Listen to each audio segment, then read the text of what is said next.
La ecografía del lecho tiroideo en pacientes con cáncer de tiroides a menudo muestra lesiones pequeñas, pero no está claro si las características ecográficas de las lesiones pueden ayudar a predecir la recurrencia del cáncer. Determinar si el tamaño o las características ecográficas de las lesiones en el lecho tiroideo después de la tiroidectomía, junto con las características clínicas, pueden ayudar a predecir la recurrencia del cáncer de tiroides, fue el propósito del estudio que vamos a revisar. Bienvenidos a Memorándum, un espacio que, como ustedes saben, está dedicado a la revisión de artículos científicos, la mayoría de ellos de radiología, pero en algunas ocasiones tocaremos temas de interés general para la medicina que finalmente tendrán que ver con nuestra especialidad, la radiología. El día de hoy les traigo un artículo muy interesante que está publicado en el Radiology en el mes de mayo y que en español diría algo así como el papel de las características ecográficas de las lesiones del lecho tiroideo identificadas después de la tiroidectomía en el diagnóstico o la exclusión del cáncer recidivante. Es un estudio que se realizó por parte del Departamento de Radiología, de Medicina Interna, Endocrinología, Patología, del Brigham and Women's Hospital de Harvard Medical School en Boston y también de la Universidad de Vermont Medical School. Como les decía, este es un estudio en el que se trató de identificar, o el propósito fue determinar si el tamaño o las características ecográficas de las lesiones en el lecho tiroideo después de que se haya hecho una tiroidectomía, junto con las características clínicas, pudieran ayudar a predecir la recurrencia del cáncer de tiroides en el lecho tiroideo, en el lecho quirúrgico, pues. Y para esto, lo que hicieron, utilizaron una base de datos de todos los informes de ultrasonido que se identificaron retrospectivamente a todos los pacientes a los que se les realizaron imágenes de seguimiento con ultrasonido por 10 años, desde el 2006 hasta el 2016, y que tenían la indicación, como les digo, de hacer un seguimiento ultrasonográfico del lecho quirúrgico después de tiroidectomía. Los datos que registraron los autores pues incluyeron las características demográficas de los pacientes, la fecha de la tiroidectomía, el tipo de cáncer de tiroides que tenía cada paciente, la presencia, tamaño y características ecográficas de las lesiones del lecho tiroideo, así como también el resultado de la aspiración con aguja fina, o sea, de la citología, pues. Y se revisaron las imágenes de las lesiones en las cuales se les realizó específicamente la BAF. O sea, se hizo todo el análisis de todos estos pacientes y específicamente se tuvo cuidado en aquellos a los que se les realizó BAF. Fíjense que al final hubo un total de 1,885 pacientes con una edad media de 48 años y de esos 1,885, 1,493, como podríamos suponer, pues son mujeres. Sabemos que la prevalencia del nódulo tiroideo es mucho más en mujeres que en hombres. Y este total de 1,885 pacientes, al final de los 10 años se realizaron 5,732 estudios de ultrasonido. ¿Okay? Obviamente quiere decir que a varios pacientes se les realizaron, o prácticamente a todos, varios estudios. ¿Okay? La mayoría de los pacientes, el 82%, o sea 1,541 de los 1,885, tenían un cáncer papilar. Acuérdense que todos estos son pacientes a los cuales se les realizó tiroidectomía. Se encontraron en todos estos pacientes 3,163 lesiones del lecho tiroideo en los 5,732 exámenes de ultrasonido. Esto quiere decir que estaban positivos de todos los exámenes el 40,4%. Entonces, acordémonos que el 40% de los pacientes que se les realizó tiroidectomía, vamos a encontrarles lesiones en el estudio ultrasonográfico de seguimiento. Y más de la mitad de estas lesiones, o sea 1,860, son el 58,8%, vamos a quedarnos con un 60 para cerrar números, tenía una medida de 6 milímetros o más, y eso va a ser muy importante en este artículo. Se realizó BAF en 144 de las 3.163 lesiones. Acuérdense que había 3.163 lesiones en todos estos estudios, 5,000 y tantos estudios, y eso equivale a 4.6%. 144 de las 3.163 entonces se le realizó BAF, el 4.6%, de las cuales, fíjense ustedes, el 42.4%, o sea, de esas 144, 61 fueron malignas, 33 lesiones, es el 22.9%, fueron benignas, y 50 lesiones de esas 144, es decir, el 34.7%, casi el 35%, fueron no diagnósticas, fíjense. 5 lesiones que se consideraron no diagnósticas finalmente resultaron malignas, entonces esas las podemos subir de esas 50, pues finalmente van a ser 45, pero de entrada eran 50.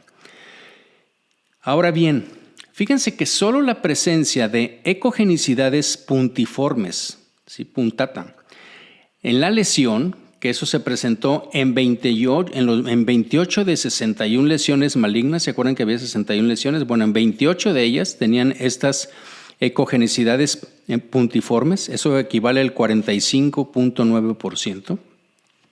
Estaban presentes. De las 33 lesiones benignas, solo 3, es el 9%, tenían estas calcificaciones punteadas, y 12 de las 50 lesiones que no fueron diagnósticas, es decir, un 24%. Entonces, recordemos, porque eso va a ser muy importante, el 45.9, es decir, 46% de las nódulos que tenían ecogenicidades puntiformes, puntata, tenían cáncer, eran malignos. La otra cosa que fue importante para predecir era el hecho de que tuviera antecedentes de ganglios linfáticos en la tiroidectomía. Entonces, de las 61 lesiones que eran malignas, ¿recuerdan? 44, es decir, el 72%, tenían antecedente de que los ganglios que habían resecado habían sido positivos, a diferencia de solo 10 de los 33, que es un 30%, o 19 de los 50, que es un 38%, y esto se asoció con malignidad, como les digo. De las 3.019 lesiones del lecho tiroideo que no se sometieron a BAF, ¿se acuerdan que había 3.163 y se les hizo BAF a 144? Entonces quedaron 3.019 lesiones del lecho tiroideo que no se sometieron a BAF.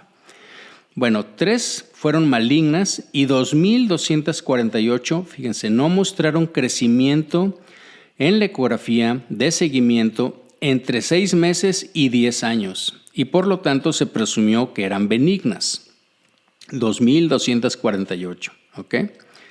Y de las 1.303 lesiones menores de 6 milímetros, solo 2.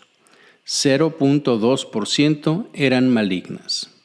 Eso fue muy, muy importante y es de lo que vamos a hablar. Entonces, vamos a poner todo esto en contexto y ver cómo lo aplicamos a nuestra práctica diaria. La incidencia de cáncer de tiroides pues ha aumentado drásticamente durante los últimos 30 años y esto es atribuible en gran parte a la frecuente identificación de nódulos en estudios de imagen, principalmente en ultrasonido, que nos pueden enviar por múltiples razones. Una de las más comunes recientemente, pues es en todos aquellos pacientes que se están sometiendo a dietas especiales como la intermitente o la keto, en donde van con el nutriólogo o van con el médico y como parte del estudio o de la evaluación que les piden, si es que no pierden peso, pues es evaluar la tiroides. Y además de las hormonas y demás determinación que les mandan a hacer, pues una cosa típica es que se les mande a hacer un ultrasonido de tiroides. Y como sabemos, hay una prevalencia increíble de nódulos tiroideos en la población general. Entonces estamos detectando mucho de eso. Pero bueno, a pesar de que la mayor incidencia de malignidad tiroidea que estamos encontrando, lo que sí también sabemos, y eso está múltiplemente publicado, es que la tasa de mortalidad por la enfermedad se ha mantenido prácticamente sin cambios. Y a medida que ha ido creciendo la experiencia sobre el comportamiento de los nódulos tiroideos, pues está aceptando, vamos a decir así, un enfoque más conservador. Y muchas sociedades están haciendo recomendaciones de no realizar biopsias para nódulos pequeños ni incluso el uso de vigilancia activa. Creo que hemos revisado en este podcast algunas de las guías que tienen que ver con el seguimiento o la conducta que tenemos que tener con el TRADS o con el europeo o con el coreano, dependiendo de las características sonográficas y también del tamaño de las lesiones. Acuérdense, el tamaño es un factor muy importante. Pero bien, independientemente de este movimiento que se está haciendo hacia un enfoque más conservador con respecto a los nódulos tiroideos primarios, pues la tiroidectomía sigue siendo el pilar de tratamiento del cáncer de tiroides y se realiza en forma rutinaria en todo el mundo. La ecografía es la principal técnica de imagen para el seguimiento de estos pacientes. Eso ya lo sabemos, dado que la mayoría de las recidivas se encuentran en el cuello y es realmente fácil realizar el ultrasonido de tiroides y con muy buena sensibilidad y especificidad, como ya sabemos. En general, cuando hacemos esto, hay dos áreas anatómicas que se investigan cuando se realiza una ecografía post-tiroidectomía, lo que se conoce como los compartimientos lateral y central. El compartimiento lateral se define típicamente como el área lateral o posterior a las venas yugulares. Si tienen en mente los espacios, acuérdense que son los niveles en el cuello, sería del 2 al 5. Y cuando se escanean, o sea, cuando estamos haciendo el estudio de ultrasonido, pues se extiende esencialmente, como les digo, de la región submandibular hacia la fosa supraclavicular. Y ese es básicamente el compartimento que se llama lateral, del 2 al 5. En su mayor parte, la enfermedad metastásica en el compartimento lateral pues afecta a los ganglios linfáticos.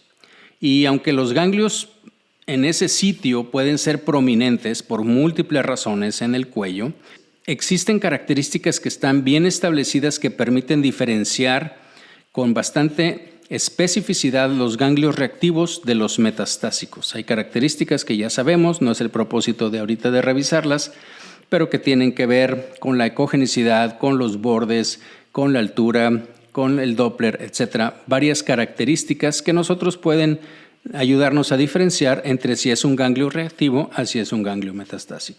Bien, si hay una duda o para establecer un diagnóstico antes de la operación, generalmente se realiza una biopsia por aspiración con aguja fina guiada por ecografía y técnicamente suele ser muy sencilla. Estoy hablando de este compartimiento lateral.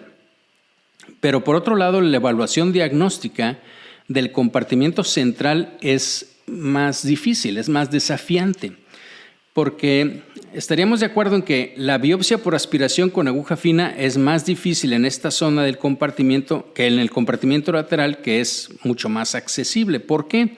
Porque cuando ya no tenemos la tiroides, los vasos se encuentran adyacentes a la tráquea y la tráquea misma se encuentra casi inmediatamente por debajo de la piel. Entonces, esto da como resultado lo que pues esencialmente se convierte como en una bolsa de tejido delgada y vertical, de arriba abajo, entre los vasos y la tráquea. Y esto puede ser difícil de acceso con una aguja de biopsia. Y también hay que considerar que las masas pequeñas en el compartimiento central rara vez son palpables y a menudo la única forma en que los podemos identificar son con estudios de imagen, ya sea con tomografía, pero la gran mayoría de las veces es con ultrasonido, ya que el ultrasonido, pues recientemente, ya tiene muchos años, pero ha ido mejorando importantemente su resolución y ahorita podemos ver lesiones o ganglios sumamente pequeños que hace 10 años, 15 años era bastante difícil de identificar o caracterizar. Además, lo que complica la valoración ecográfica del compartimento central, pues es el hecho de que estamos ante un lecho posoperatorio que es naturalmente propenso a la formación de cicatrices y fibrosis.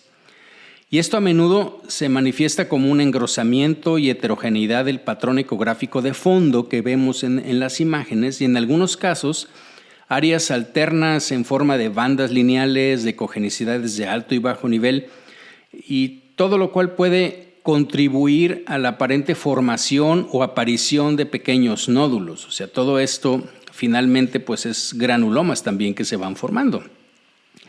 Y de hecho, muchos de estos nódulos aparentes pueden ser áreas en forma de bandas que están seccionadas en una orientación tal que parece como si fueran nódulos, y en el examen en tiempo real pueden simplemente mezclarse con el tejido circundante. Entonces, por eso toma mucho tiempo en ocasiones hacer un estudio de este tipo. Independientemente de la aparición de los nódulos en el lecho tiroideo en las imágenes de ultrasonido, esto es, como les digo, es muy común.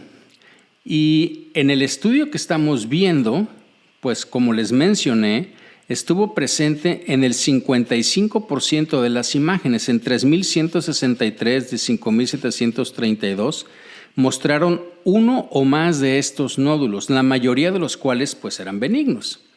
También sabemos que la mayoría de los nódulos en el compartimento central permanecen estables con el tiempo, desaparecen inclusive o son negativos a la biopsia. Estoy hablando de los del compartimento central.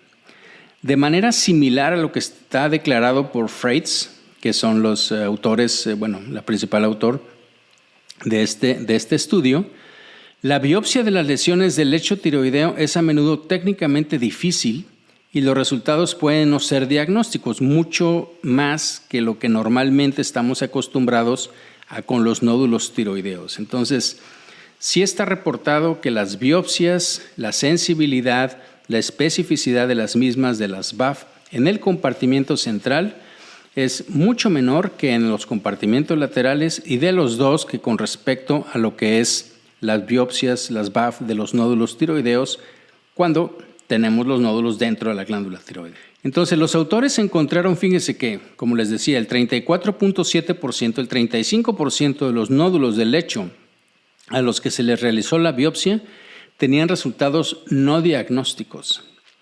Por eso, pues es la conducta, al menos en el centro de nosotros, aquí en el hospital universitario, lo que hacemos es hacemos la BAF, mandamos la muestra a patología hasta que nos digan que es muestra suficiente. No nos dicen probablemente en ese momento el diagnóstico, pero nos dicen que es muestra suficiente para hacer el diagnóstico, porque si no, imagínense, 1 de cada 3 tendríamos que repetirle o volverlo a llamar al paciente para hacerle una biopsia. Entonces es una buena conducta en aquellos lugares en los que se pueda hacer.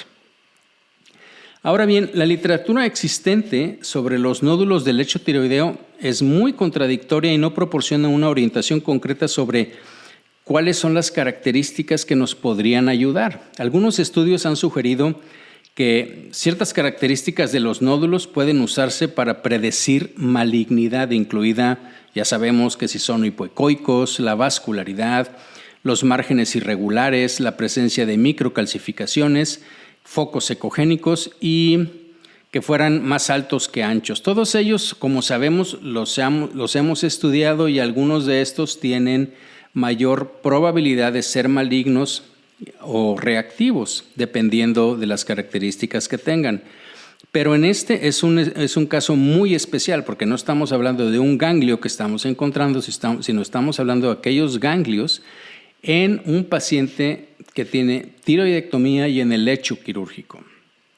Hay autores, aquí ellos mencionan en las referencias, que han informado que las calcificaciones no predicen malignidad, o que han encontrado que ninguna característica ecográfica es predictiva de la recurrencia de cáncer, porque aquí es lo que queremos ver.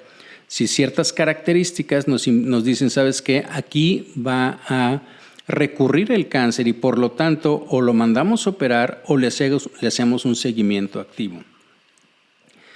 Bueno, pues en esta serie grande de este artículo que les platico de varios miles de pacientes que incluyen un número muy importante de lesiones que están probadas histológicamente, entre las diversas características de ultrasonido enumeradas, de las que yo les dije ahorita, solo los focos ecogénicos puntiformes dentro de los nódulos del lecho demostraron ser valiosos para predecir malignidad. Acuérdense, con una tasa que les comenté del 45.9%, 46%. Esto parecería razonable Dado que las microcalcificaciones son una característica común tanto en los carcinomas papilares primarios como en los ganglios linfáticos metastásicos. Estoy hablando cuando todavía no se hace la cirugía, pero bueno, por eso parecería como muy lógico. Que en el lecho tiroideo se debe además tener cuidado de diferenciar estas calcificaciones de los clips quirúrgicos, que son comunes, pero que obviamente y típicamente se manifiestan como una estructura lineal con una sombra acústica en lugar de un foco ecogénico puntiforme.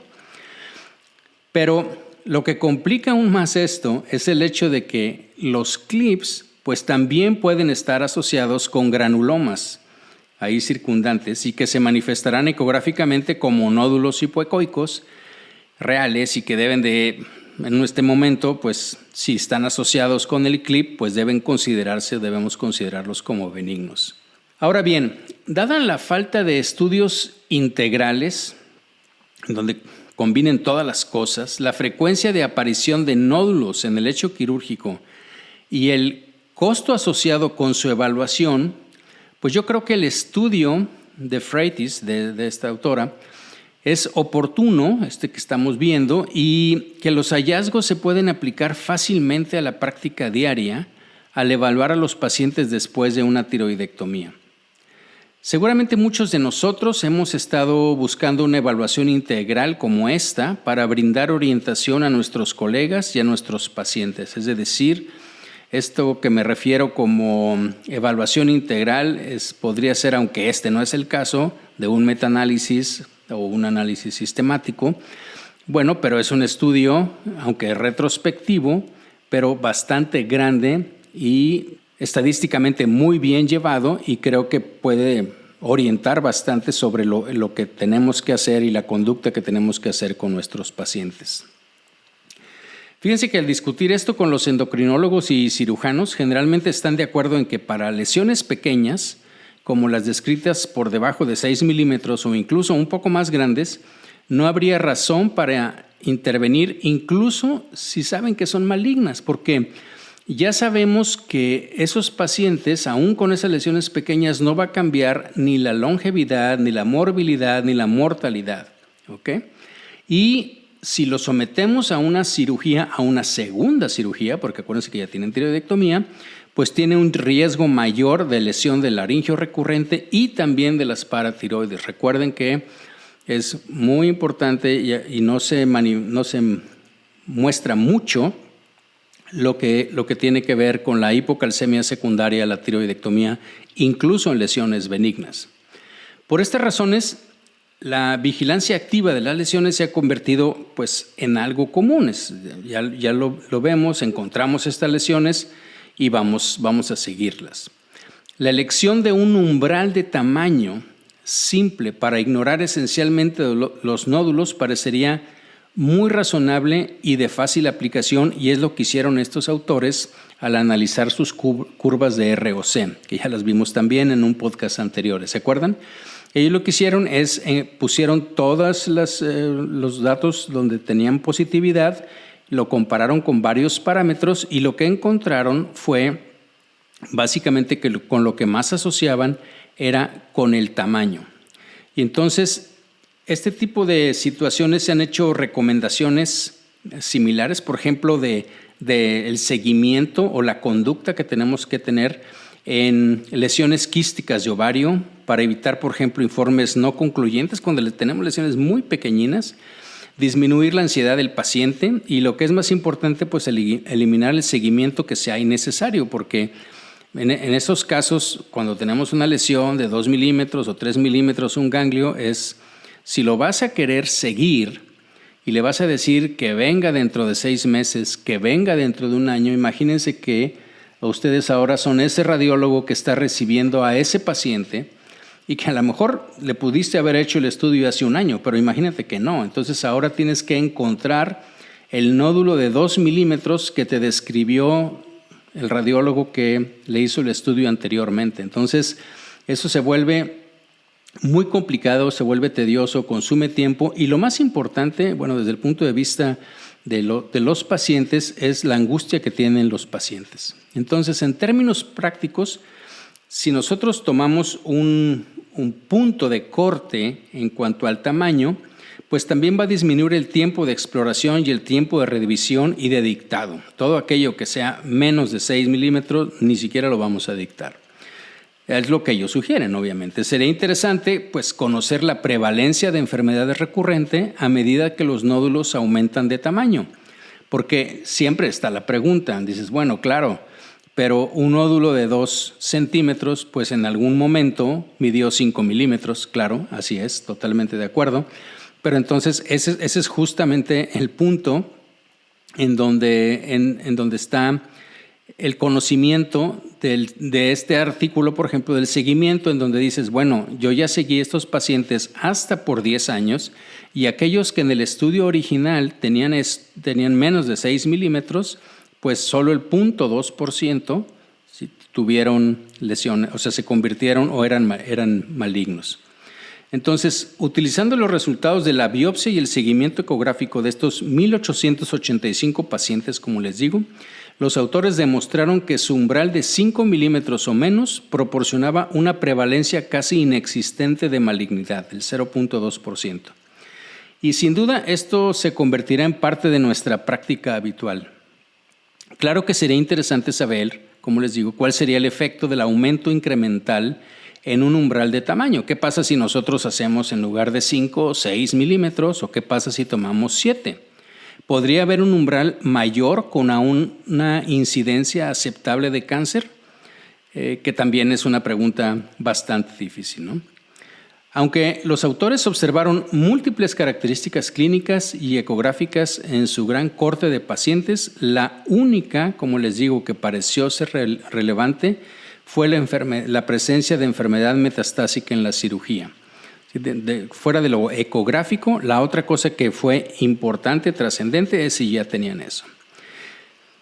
Bien, si bien es interesante, nosotros, pues como radiólogos, tendríamos que pedir a nuestros médicos, por esta razón, que nos informen de si el paciente tuvo ganglios positivos al momento de la cirugía, porque esto sería de mucho valor al momento de realizar e interpretar el ultrasonido. El punto clínico adicional que fue interesante fue la aparente falta de correlación de la enfermedad recurrente del compartimiento central con los niveles de tiroglobulina, que normalmente esto sería algo como atípico, porque la mayoría de nosotros, radiólogos o médicos, actualmente basamos muchas de las decisiones clínicas en los niveles de tiroglobulina y estos autores, resulta que no encontraron una correlación entre los dos. Entonces sería de interés una mayor exploración en este hallazgo. En conclusión, en este estudio se evaluaron un número impresionante de ecografías posteriores a tiroidectomía y los autores reportan lo que parece ser 2 hallazgos que pueden aplicarse a nuestra práctica diaria. Primero, que la única característica ecográfica de los nódulos del lecho tiroideo que parece estar asociada con una recurrencia de la enfermedad es la presencia de focos ecogénicos en los mismos. Otras características que se aplican a menudo a los nódulos tiroideos primarios parecen no tener una asociación significativa con la enfermedad recurrente en el lecho quirúrgico. Y quizá lo más importante es la capacidad de ignorar, por así decirlo, esencialmente los nódulos que miden 5 milímetros o menos. Esto ahorrará una gran cantidad de trabajo en todo el proceso de la evaluación del paciente, desde el escaneo en sí hasta la interpretación e incluso la evaluación de los informes por parte de los médicos referentes. Además, esto sin duda disminuirá la ansiedad del paciente.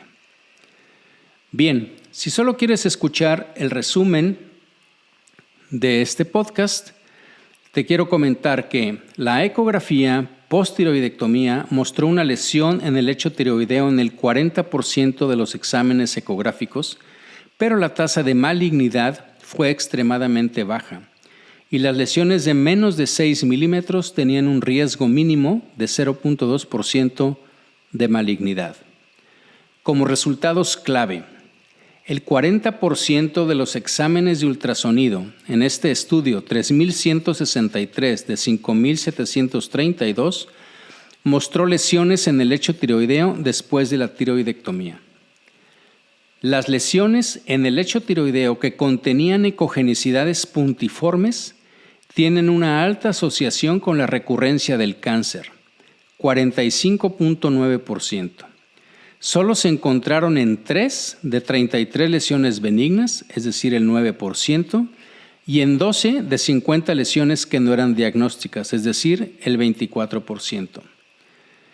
Y por último, solo el 0.2% de las lesiones, que eran 2 de 1.303 en el lecho tiroideo de menos de 6 milímetros de diámetro máximo, resultaron ser malignas. Espero que esto haya sido de tu interés. Por favor, déjame tus comentarios y sugerencias en las diferentes plataformas en las que está este podcast de Memorándum y nos escuchamos en la próxima.